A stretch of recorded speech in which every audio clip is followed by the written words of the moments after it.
As part of their treasure hunts, Joseph Smith Sr. and Jr. drew magic circles. These reports were not merely concocted by those opposed to the family and Joseph Smith's prophetic calling. Lucy Mack Smith confirmed the practice in her diary.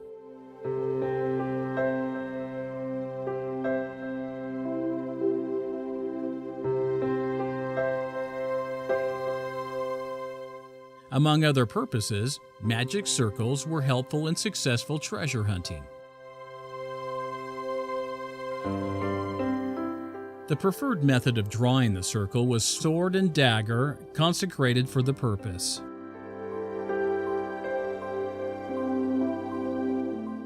The Smith family had such a dagger inscribed with the astrological symbol for Scorpio, and the magical symbol for the intelligence of Mars was among the possessions of Hiram Smith in 1844. The dagger was likely that of Joseph Sr., as the handle was inscribed with the magic seal of Mars. Mars was the ruling planet of Joseph Smith Sr.'s birth year. Magic circles are magic sacred spaces, giving protection and energy to those within.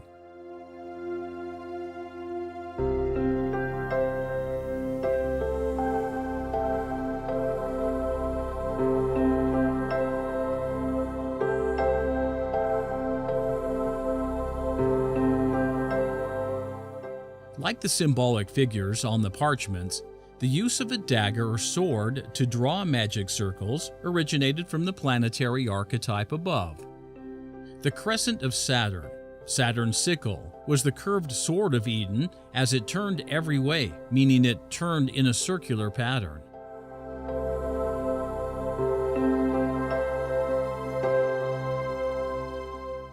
As the crescent sword revolved around the center, it defined a heavenly magic circle, an energetic sacred space.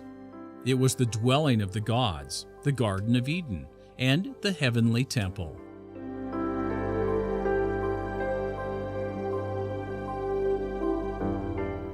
The forgotten ordinance of laying the cornerstones of a new temple according to the strict order of the priesthood implies a magic circle, or more properly, a sacred space.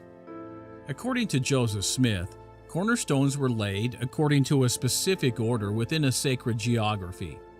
Each stone was to be laid by a different body of priesthood.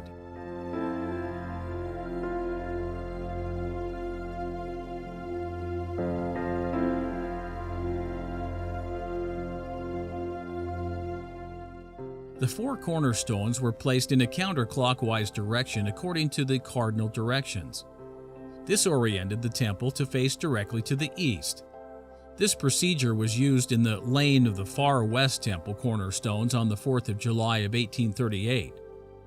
With the First Presidency and Quorum of 12 apparently absent from the area, the ordinance was initiated by the highest priesthood body, the Stake Presidency.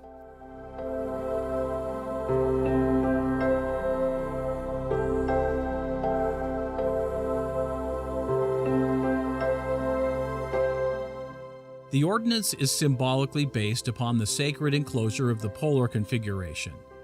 The enclosure forms the boundary of the sacred space, the heavenly temple.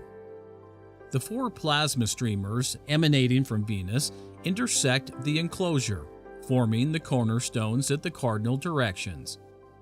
The chief cornerstone is the center, laying the cornerstones of a terrestrial temple aligned to the cardinal compass points imitates the heavenly temple, as above, so below.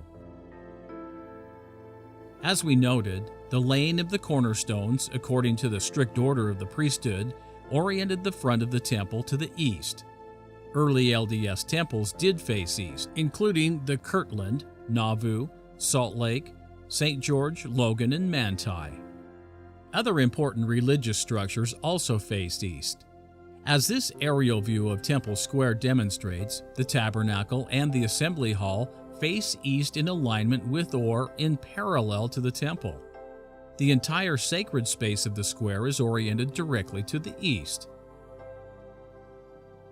The Provo Tabernacle, dedicated in 1898, is now the Provo City Center Temple, its original front doors faced east.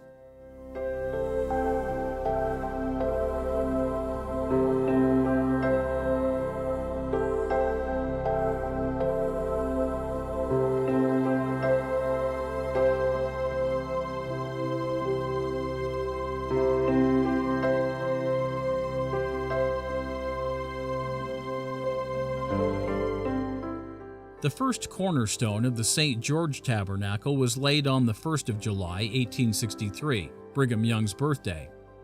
The ceremony included 3 apostles, Erastus Snow, Amasa Lyman, and Orson Pratt. We know from Apostle Snow's report of the proceedings to President Young that the laying of the cornerstones followed the strict order of the priesthood. The first stone was laid at the southeast corner. The tabernacle was laid off along the east-west axis with its front facing east.